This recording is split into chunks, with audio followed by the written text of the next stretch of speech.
സംസ്ഥാനത്ത് നെല്ല് സംഭരണത്തിലെ പ്രശ്നങ്ങൾ ഇപ്പോഴും പരിഹാരമാകാതെ തുടരുകയാണ്. മില്ലുടമകളുമായി ധാരണയാകാത്തതാണ് പ്രശ്നപരിഹാരം കണ്ടെത്താൻ സാധിക്കാത്തത്. കർഷകരിൽ നിന്ന് നേരിട്ട് നെല്ല് സംഭരിക്കുക എന്നത് മാത്രമാണ് സർക്കാരിന് മുന്നിലുള്ള ഏക പോംവഴി. ഈ ലക്ഷ്യം മുന്നോട്ട് വെച്ചുകൊണ്ട് കുറച്ച് വർഷങ്ങൾക്ക് മുമ്പ് ആലപ്പുഴയിൽ സർക്കാർ ആരംഭിച്ച മോഡേൺ റൈസ് മില്ലിന്റെ ഇപ്പോഴത്തെ അവസ്ഥയാണ് റൈഡിംഗ് റിപ്പോർട്ടേഴ്സിൽ ആദ്യം പരിശോധിക്കുന്നത്. അശ്വിൻ പാലാഴിയാണ് റൈഡിംഗ് സീറ്റ്.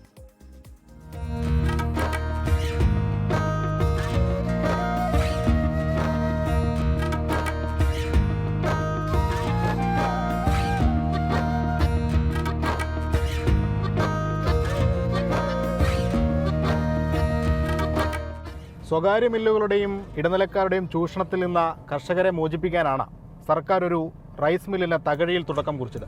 ഇന്നോ ഇന്നലെയോ അല്ല, 25 വർഷം മുമ്പ്, കൃത്യമായി പറഞ്ഞാൽ 2000-ലാണ് ഈ പദ്ധതിയുടെ തുടക്കം കുറിക്കുന്നത്. വർഷം 25 പിന്നിട്ടെങ്കിലും ഇന്നും പണി തീരാത്തൊരു കെട്ടിടമല്ലാതെ ഒന്നും തകഴിയിൽ ഇതുവരെയില്ല.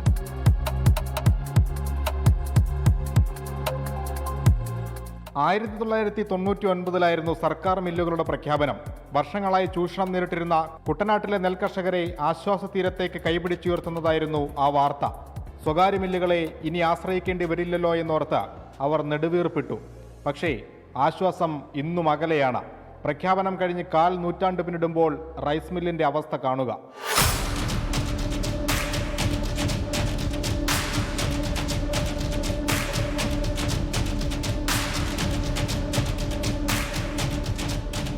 അന്ന് പ്രഖ്യാപിച്ച മറ്റൊരു മോഡേൺ മിൽ പാലക്കാട് പ്രവർത്തിക്കുന്നുണ്ട്.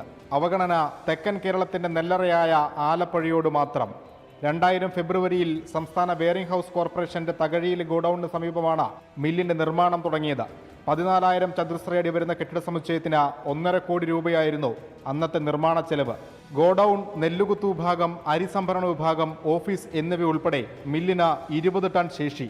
54 ലക്ഷം രൂപ ചെലവഴിച്ച കെട്ടിടവും യന്ത്രസാമഗ്രികളും ഒരുക്കിയെങ്കിലും പണി നിലച്ചു. കാലപ്പഴക്കത്താൽ നശിച്ച യന്ത്രങ്ങൾ പിന്നീട് ഇവിടെ നിന്ന് നീക്കി. തകഴിയിലൊരു കാട് കയറി മില്ലിൻ്റെ ഇതെടുത്തിട്ട് കോടികളൊക്കെ മുടക്കി അതങ്ങനെ ഇട്ടിട്ടുണ്ട്. അതായത് ചെങ്ങന്നൂർ റൈസ് പാർക്ക് സജി ചെറിയാൻ ആദ്യം മന്ത്രിസഭയിൽ ഉണ്ടായിരുന്ന സമയത്ത് ഉണ്ടാക്കിയത് അതൊന്നും ആയിട്ടില്ല, ഫലവത്തായിട്ടില്ല. ഇപ്പോൾ ഏതെങ്കിലും ഒന്നോ രണ്ടോ മില്ല് ഗവൺമെൻറ്റിൻ്റെ ഈ കുട്ടനാട്ട് കേന്ദ്രീകരിച്ച് ഉണ്ടായാൽ അത് വളരെ നല്ലതായിരിക്കും. സർക്കാരിൻ്റെ ഉടമസ്ഥതയിൽ ഒരു 1-2 മില്ല് കുട്ടനാട്ടിൽ ഉണ്ടാകേണ്ടത് അനിവാര്യമാണ്. അങ്ങനെ മില്ലുണ്ടായിരുന്നെങ്കിൽ മില്ലുകാർ ഈ ചൂഷണത്തിലേക്ക് പോകുമ്പോൾ നമുക്ക് നമ്മുടെ മില്ലുകാരെ കൊണ്ട് എടുപ്പിക്കാനൊരു സംവിധാനം ഉണ്ടാവില്ല. പലതവണ പദ്ധതി പുനരാരംഭിക്കാൻ ശ്രമിച്ചെങ്കിലും ഫലം കണ്ടില്ല. ഇന്നും മില്ലിനായി പണിത കെട്ടിടം അനാഥപ്രേതം പോലെ കാട് പിടിച്ച് കിടക്കുന്നു.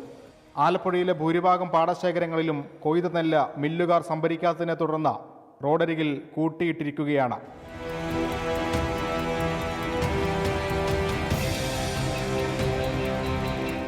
പാടത്ത് കർഷകന്റെ കണ്ണീർ വീഴുമ്പോഴും സർക്കാർ അനാസ്ഥയുടെ അസ്ഥികൂടമായി ഈ റൈസ് മിൽ ഇങ്ങനെ കിടക്കുകയാണ്. കൈവശമുള്ള സാധ്യതകൾ പരിശോധിക്കാതെ സർക്കാർ മറ്റു മാർഗങ്ങൾ തേടിയുള്ള യാത്രയിലും. ആലപ്പുഴയിൽ നിന്ന് ഷിബിൻ ബഷീറിനൊപ്പം അശ്വിൻ പാലാഴി, 24. ലോകത്തെവിടെയായാലും ഏത് സമയത്തും 24 വാർത്തകളും ഓഗ്മെന്റഡ് റിയാലിറ്റി പാക്കേജുകളും എക്സ്പ്ലെയിനറുകളും വിശദമായി കാണാൻ ഞങ്ങളുടെ യൂട്യൂബ് ചാനൽ നിങ്ങൾക്ക് സബ്സ്ക്രൈബ് ചെയ്യാം.